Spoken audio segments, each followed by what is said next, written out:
Chapter 655, Dream Analysis. Klein was alarmed. He instinctively turned his body to the side without exposing his back to Leomaster, who was trembling in horror in the storage room. He couldn't be certain that the prisoner wearing a short linen robe wasn't problematic. At this moment, the deep redness in the black-armored knight, who had the same face as Leomaster, brightened drastically. He raised up the gloomy broadsword in his hands. Bam! With a step forward, he cleaved forward at a speed that Klein couldn't capture with his naked eyes. At the same time, Klein, who was standing to the side of him, subconsciously raised the sea god scepter and made the blue gems at its tip light up simultaneously. Whoosh! A corporeal hurricane appeared out of thin air as it swirled around Klein, protecting him within the eye of the hurricane. Whoosh!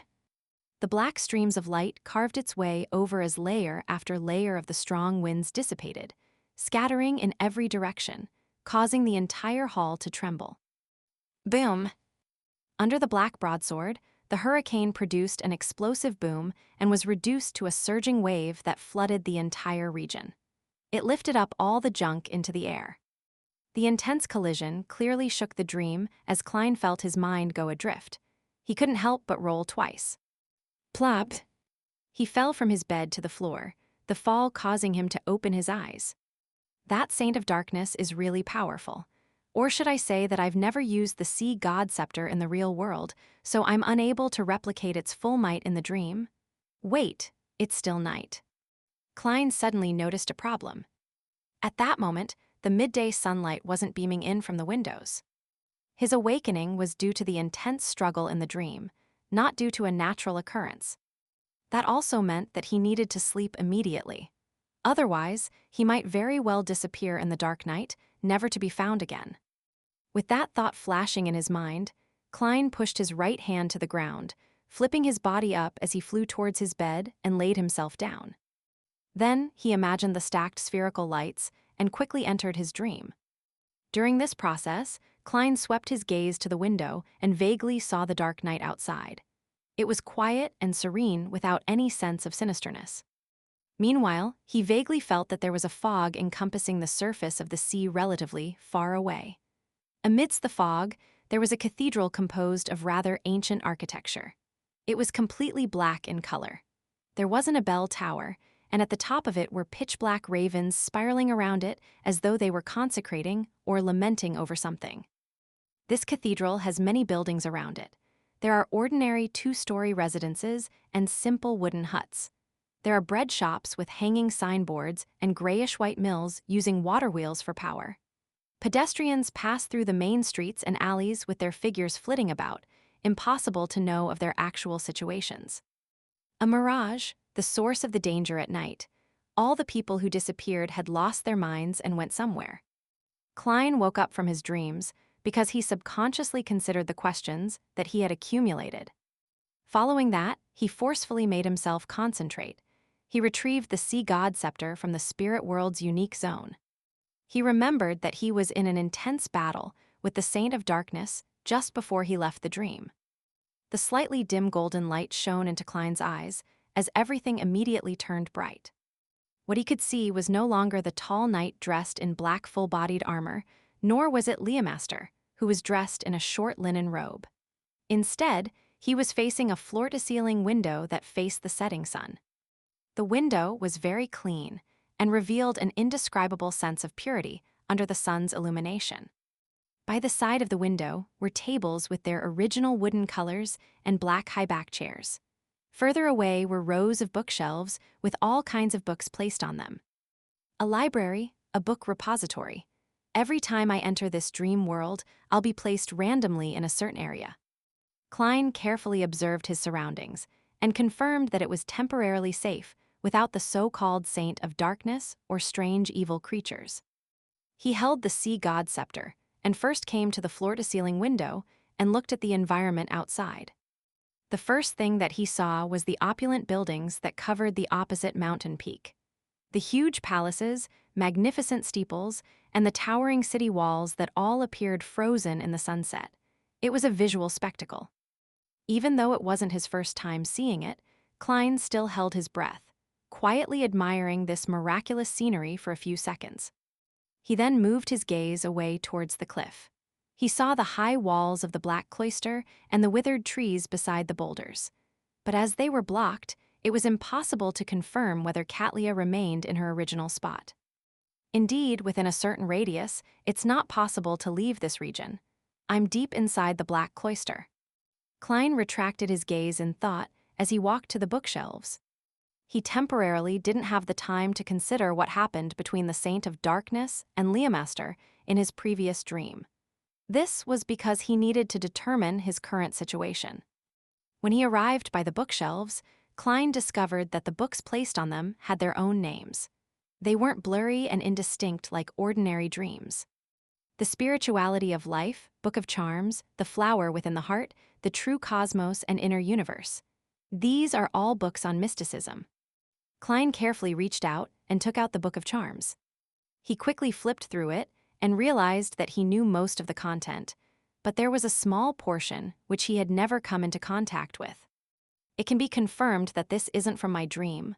Ma'am Hermits, the knowledge that pursues her and is injected into her has been conjured in this Black Cloister. Klein had no desire to explore beyond where he was. He held the Book of Charms and returned to the side of the floor-to-ceiling window. He found a spot to sit down and began reading in a serious manner with the sunset's glow. You can still study even in dreams. As he lampooned, he took out a pen and paper as he wrote and drew.